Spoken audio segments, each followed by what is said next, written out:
अक्सर युवा सोचता है कि बिना कुछ किए ही उसे वह सब कुछ मिल जाए जो वह चाहता है। इस पर लगातार बहस हो रही है कि भाग्य बड़ा है या कर्म।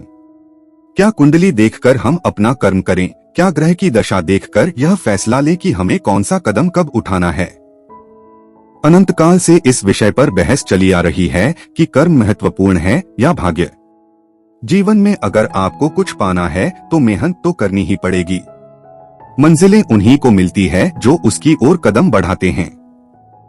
महाभारत में जब अर्जुन ने कुरुक्षेत्र में युद्ध में अपने स्वजनों को अपने सामने खड़ा पाया तो उसका शरीर निस्तेज हो गया, हाथों से धनुष छूट गया, प्राणहीन मनुष्य के समान वह धरती पर गिर गया।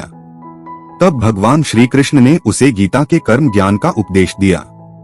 भगवान कृष्ण ने अर्जुन को कहा कि राज्य तुम्हारे भाग्य में है या नहीं यह तो बाद में, पहले तुम्हें युद्ध तो लड़ना पड़ेगा, तुम्हें अपना कर्म तो करना पड़ेगा, अर्थात स्वजनों के खिलाफ युद्ध तो लड़ना पड़ेगा।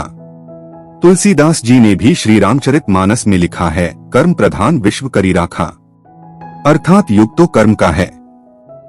इसका अर्थ यह हुआ कि हम अपना कार्य करें, फल की चिंता बाद में करें।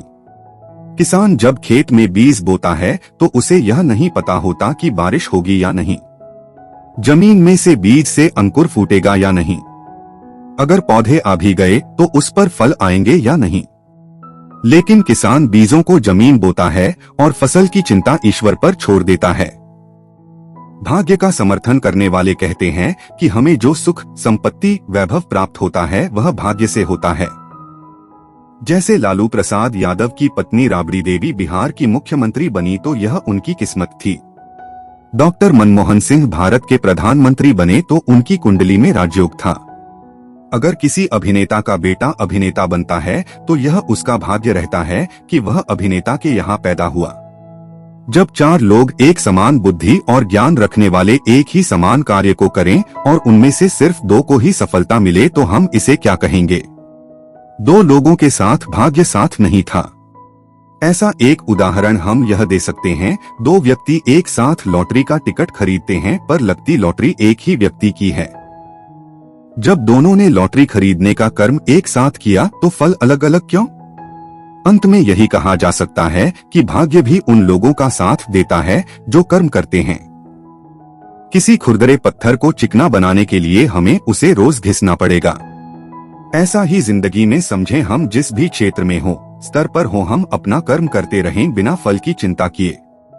जैसे परीक्षा देने वाले विद्यार्थी परीक्षा देने के बाद उसके परिणाम का इंतजार करते हैं। यह अंतहीन बहस है कि भाग्य बड़ा है या कर्म। इसके बारे में सबके पास अपने अपने तर्क हैं, लेकिन हर हाल में हमें सकारात्मक सोच के साथ जीवन में कुछ उल्लेखनीय करने के लिए प्रेरणा लेनी चाहिए।